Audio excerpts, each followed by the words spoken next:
I do not wish you much happiness. It would bore you. I do not wish you trouble either. I will simply repeat. Live more, and try somehow not to be too bored. Hi guys, and welcome to our weekly Wednesday window into what models we painted this week in Under the Brush.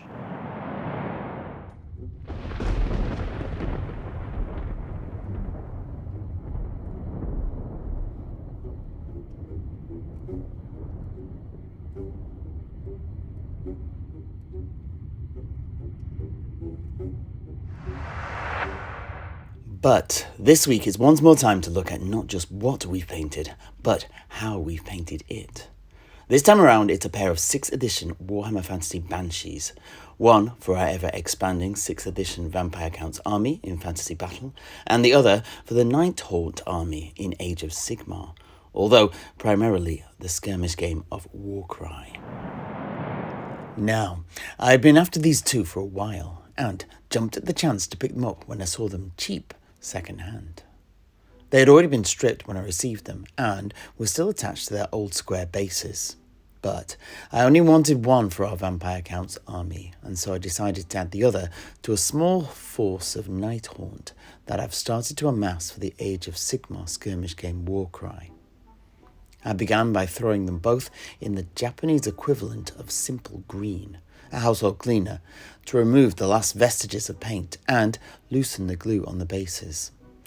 I then promptly forgot about them until I kicked the whole mixture over one morning. Anyway, after cleaning up the mess, I based one on a 25mm round base and returned the other to a square, gluing sand and fine grit to the bases and, once more, undercoating them black from below and then adding a generous zenithal highlight from above. For ghosts, I really wanted to start from a pale undercoat, as the painting process I want to use involves plenty of thin, watery coats of paints and washes. By undercoating this way, if you are, for example, speed painting an army of ghosts and you zenithal highlight your models first, you are all but done from the off. But a little bit more on this in a moment. I began with a deep green for the primary base colour to match my existing ghostly models. This I then watered down to around the consistency of skimmed milk and began to cover both models in it from hemline to hair.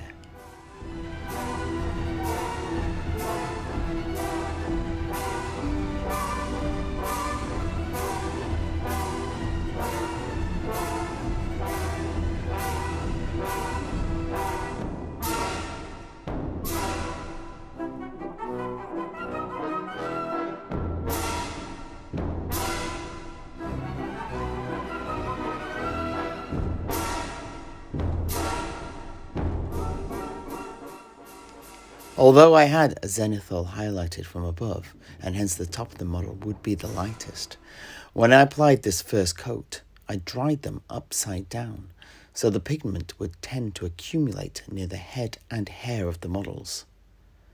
This would mean that the top of the model would not only be the lightest, but it would also be the most saturated in terms of colour, with the colour slowly becoming more desaturated, as well as darker, as you move down the model.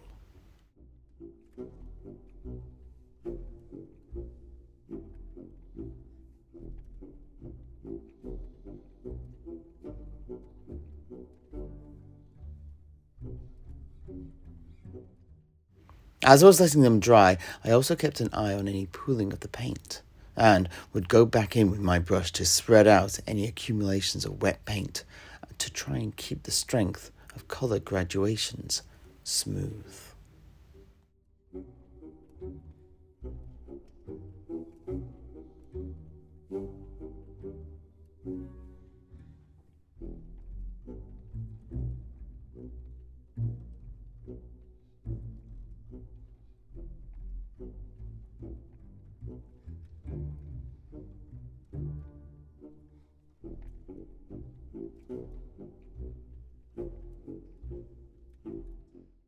Now, as you can see, you could actually stop here, and it is ready for the tabletop, in my opinion. You'd only need to do the bases, which means you could have a whole army in no time whatsoever. However, I wanted to go a little further, of course. Next, it was time to bring out the black paint. This was to add shadows to the whole model and colour the bases. This was evenly applied to the whole model in the upright position and allowed to dry so that the colour drained towards and coloured the base, creating realistic areas of shadow.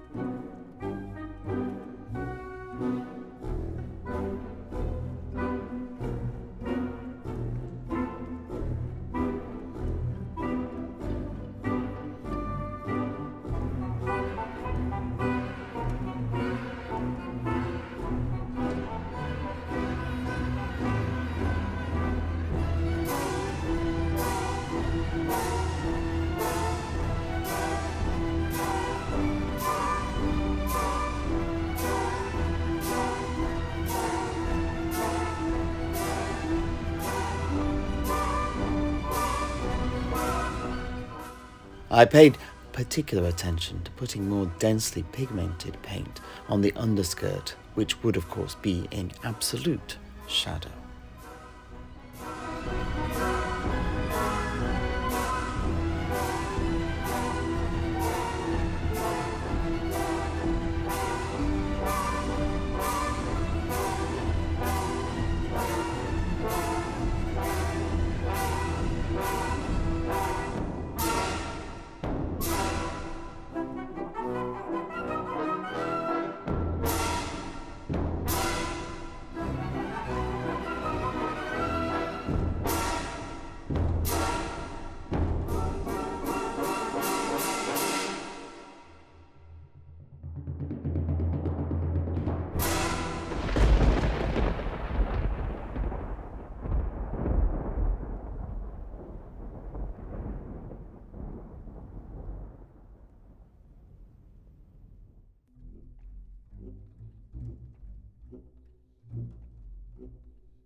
Next, I brought out neutral grey number 4 to go over the base and add a bit of nuance to the monochrome colours I'd thus far used. I also used a much less watered down version to cover any parts onto which I had got any green colour.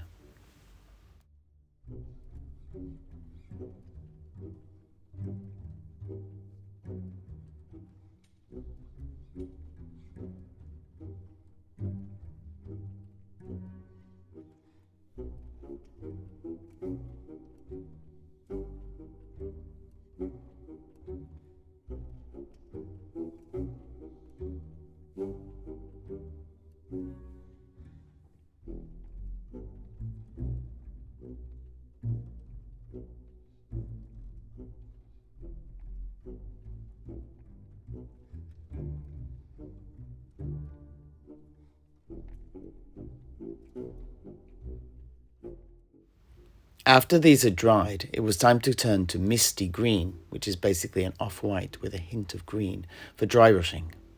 This time around, I primarily dry brushed with horizontal strokes. The reason was simply because of the nature of the ghost's dresses and hair.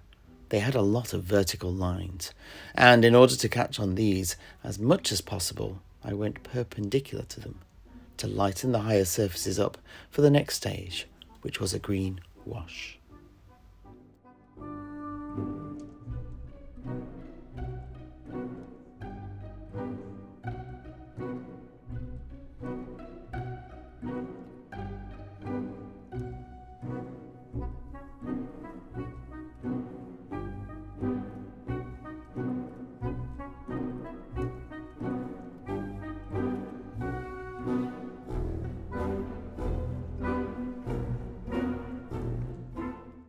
I chose Bieltan Green for the wash from Citadel Paints. It seems to just have a hint of warmth about it, but at the same time an unearthiness, which really seems to suit ghosts and other ethereal creatures. I applied this over the entire model, apart from the underskirt and the base. And these were also then dried upside down once more. This wash, or all washes from Citadel actually, work very well with gouache and help to fix the more chalky paint in place due to the medium that they use. As they were drying, I also took the opportunity to go back to the underside of the skirts and reinforce the black with another coat, bringing it up to the edges of the hem.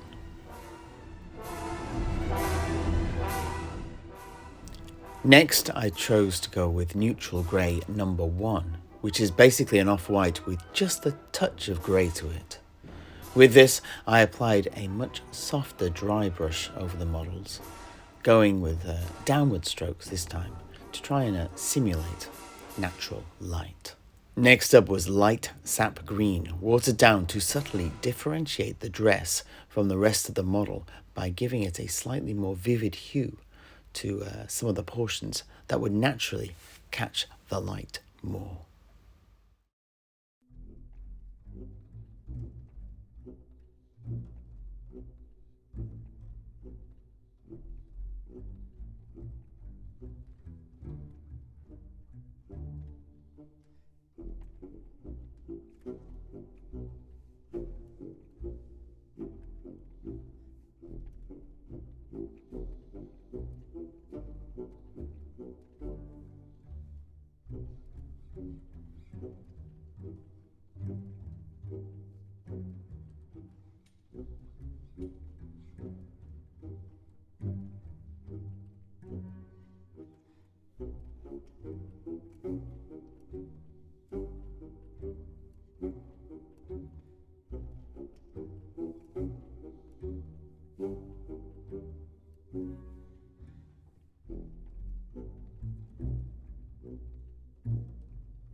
Next was the almost day-glow light green.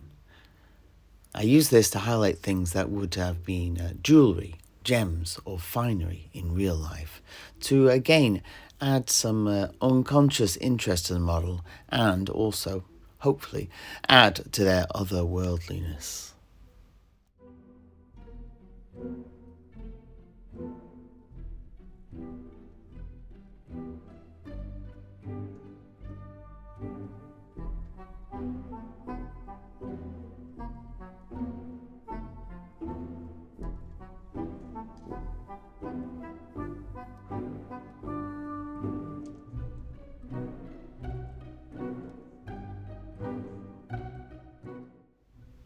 And now, finally, it was time for basing. For the Tomb Banshee who will be joining my night haunt, I went for regular grass over the stones I'd already painted. I began by applying a few droplets of PVA wood glue and then simply putting it into the pot of grass and tapping my hand to knock off the excess.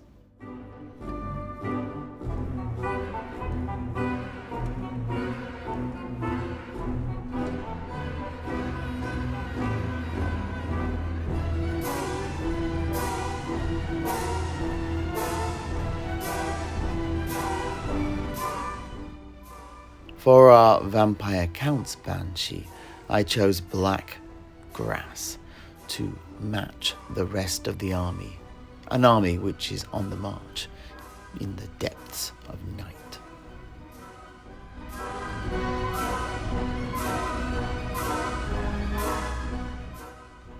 The next step was to paint the base rims black, as is usual for me, and then lacquer the model with a matte lacquer. This last step is particularly important as it locks in the gouache, which has a good chance of slowly rubbing off with handling otherwise. It also increases the intensity of the colours and strengthens them.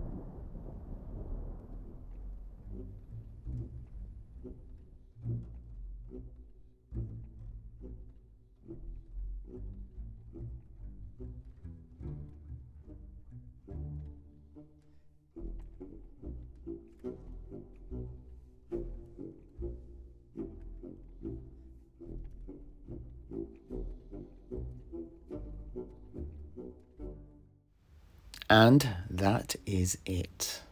Until November's tutorial anyway. But in the interim, you can follow our painting progress here every Wednesday, and you can also find us on Instagram.